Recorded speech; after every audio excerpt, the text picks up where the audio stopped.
त्यांचा एकही मंत्री इथं आणू शकले नाही।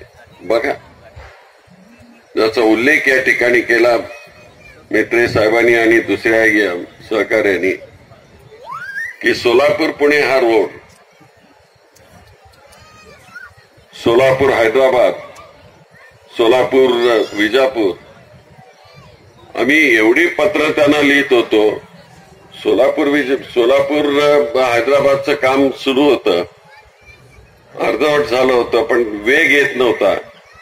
पण सोलापूर विजापूर काम हे वेग येतच नव्हता त्याला, आणि म्हणून त्या गडकरी साहेबांना, मेत्रे साहेबी होते त्यावेळेस, त्यांना स्वतः जाऊन मी त्यावेळेस त्यांना पत्र देऊन आलेलो होतो, बोललेलो होतो की हे का होत नाही म्हणून।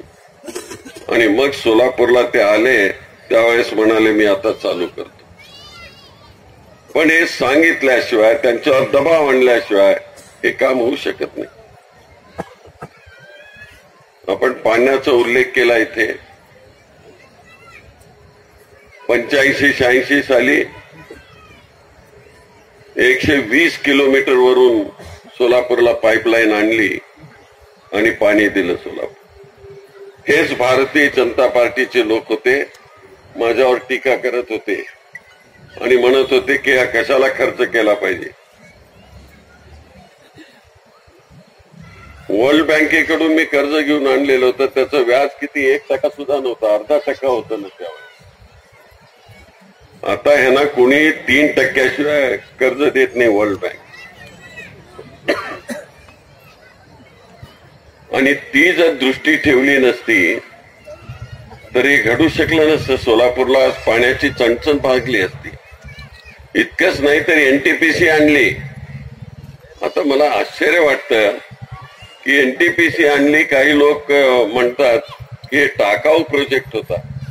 बरं बाबा, टाकाऊ प्रोजेक्ट आहे, सुशील कुमार शिंदेने आणला एक, तुम्ही तर भरपूर असणारा एखादा तरी प्रोजेक्ट इथं आणून दाखवा।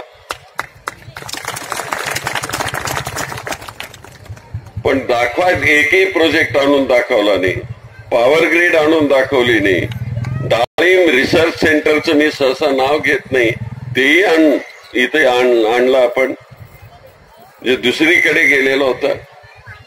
युनिव्हर्सिटीच्या बाजूला जी युनिव्हर्स दाखवणारी जी मोठी अशा प्रकारची सायन्स अँड टेक्नॉलॉजीची तिथे इमारत झालेली आहे, आणि त्याच्यामध्ये त्या लहान मुलांच्या करता युनिव्हर्स समजलं पाहिजे, ती अशा प्रकारची शाळा त्या सोलापूरमध्ये आणली। हे दृष्टी असल्याशिवाय होत नाही। तुमच्या पुण्याईने मी इथं शिकलो आणि इथंच काम करण्याचा प्रयत्न केला। किती माझे आयुष्य राहिलेलं आता, 100 वर्ष राहिलेलं असेल, तुमचा आशीर्वाद असेल, पण आता तर 78 आहे। आणि शेवटच्या क्षणापर्यंत ज्या मातृभूमीने मला जन्म दिला, काही नसताना त्या ढोरगल्लीमध्ये, तिथून असा वाढत गेलो, तुम्ही त्यांना सांभाळलं सुशील कुमारला, आणि एवढा मोठा झाला। माझं काही कर्तव्य आहे की नाही इथं देण्याचं? माझ्यावर किती टीका जरी झाली तरी मी हे सोडत नाही काम। मला बोलावणं उद्घाटनाला, न बोलावलं मला त्याची कधी फिकीर नाही। आता सोलापूरला आपण एनटीपीसी ज्यावेळेस आणली, आणि शेवटी जाता जाता सत्तेवरून मी उतरताना दुसरी लाईन जी तिथून एनटीपीसीला आपण पाण्याची आणत होतो, त्यावेळेस आपल्या कॉर्पोरेशनकडे पैसे नव्हते, आणि आजही तुमची कॉर्पोरेशन कंगाल आहे। आणि हे माझ्या लक्षात होतं, कारण त्या लोकांना मी कॉर्पोरेशनला सेंट्रल गव्हर्नमेंट मधून फंड पाठवायचा, महाराष्ट्र गव्हर्नमेंट मधून फंड मिळवून द्यायचा, आणि त्यामुळे मजेदार होते हे गडी सगळे। त्यावेळेस मला ती अडचण माहिती होती, म्हणून ती जी एनटीपीसीची पाणी विकासाच्या नावाने बोंबाबोंब करून टाकली। आणि म्हणून आपली काही जबाबदारी आहे की नाही या महाराष्ट्र सोलापूरचे नागरिक म्हणून, काय हे सगळं आपण डोळ्यांनी बघणार आहोत। आणि म्हणून प्रामुख्यानं मी देखील माझं व्हिजन डॉक्युमेंट आहे ते अजून सोलापूरमध्ये जे काही काम राहिलेलं आहे ते काम करून मी मृत्यू पावणार आहे, त्याच्याशिवाय नाही पावणार नाही। कारण अशी संधी ही क्वचित मिळते. किती लोक आपल्या सोलापूरचे एवढ्या वरचे पार्लमेंटचे नेते होऊन बसलेले आहेत, कोणी झालं नाही.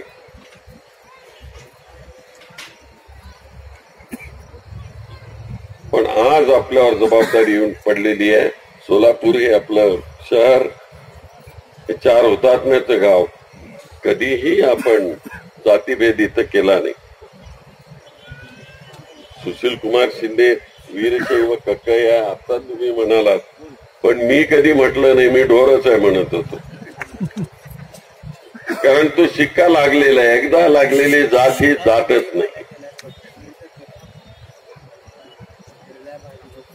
पण त्या माणसाला केवढं तुम्ही कर्तृत्व दिलं आणि जनरल सीटवर एकदा नाही, दोनदा नाही, 4दा तुम्ही निवडून दिलात.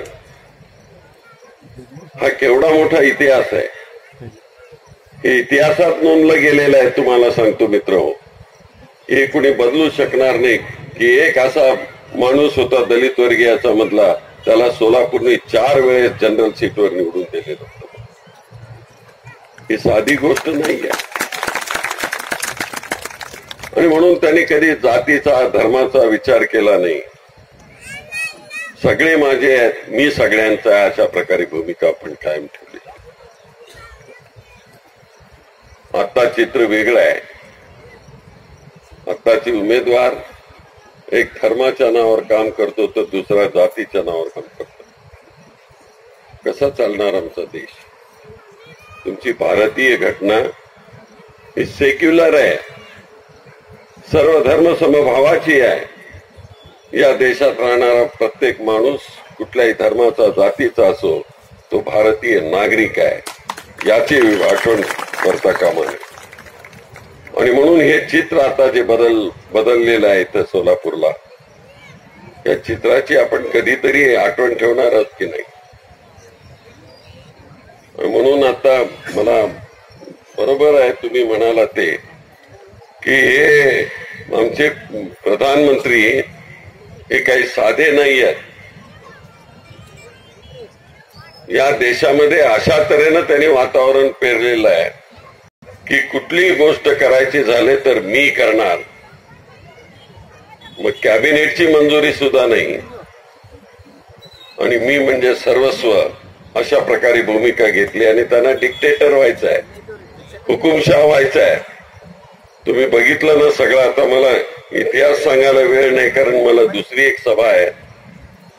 या देशाच्या सुप्रीम कोर्टाचे 4 जजेस रस्त्यावर येऊन प्रेस कॉन्फरन्स घेतात आणि सांगतात की आम्हाला न्याय देत असताना अडथळा होतोय, सरकार आम्हाला न्याय देऊ येत नाही. याच्यापेक्षा तुमची काय नालस्ती झाली पाहिजे. सुप्रीम कोर्टाची न्याय देवता खाली येऊन म्हणते. तुम्ही वाचणारे आहात. तेच झालं सीबीआयची डायरेक्टर अपॉइंटमेंट करत असताना, तेच झालं आरबीआयचा गव्हर्नर अपॉइंटमेंट करत असताना. आणि म्हणून हे सगळं जर चित्र बघितलं तर या देशामध्ये मोदी हे हुकुमशाह बनू इच्छितात आणि म्हणून आपली लढाई हुकुमशाही विरुद्ध लोकशाही अशा प्रकारची लढाई आहे. आणि ही लढाई आपल्याला पूर्ण करायची आहे. म्हणून यांच्यासारखा मोदी सारखा हुकुमशाह आमच्या देशात नको आहे. कारण उद्या जर चुकीने काही तुम्ही बटन दाबलं आणि चुकीने जर हा देशाचा प्रधानमंत्री झाला तर या देशात निवडणुका होणार नाहीत, या देशात व्यक्ती स्वातंत्र्य राहणार नाही, या देशात प्रेसचं स्वातंत्र्य राहणार नाही. आणि म्हणून आपल्याला माझी नम्र विनंती आहे की ही उद्याची निवडणूक हुकुमशाही विरुद्ध लोकशाही अशा प्रकारची आहे. उद्याच्या 18 तारखेला जातीच्या धर्माच्या नावावर, हुकुमशाहीच्या नावावर आपल्याला विरुद्ध अशा प्रकारचा लढा द्यायचा आहे. आणि सेक्युलर असलेल्या, सर्व धर्म समभाव असलेल्या काँग्रेसला तुम्हाला मतदान करायचं आहे. आणि ते 18 तारखेला आपल्याला मतदान करायचं आहे. आपला हात नेहमीच आशीर्वादाचा, आपला हात त्या बटनवर तुम्ही नेहमीच दाबलेला आहे. आणि सुशील कुमारला वरच्या दिल्लीच्या ठिकाणी पाठवलेला आहे. 18 तारखेला तेच आपण करावं अशा प्रकारची प्रार्थना करतो आणि मी रजा घेतो. जय हिंद, जय भारत.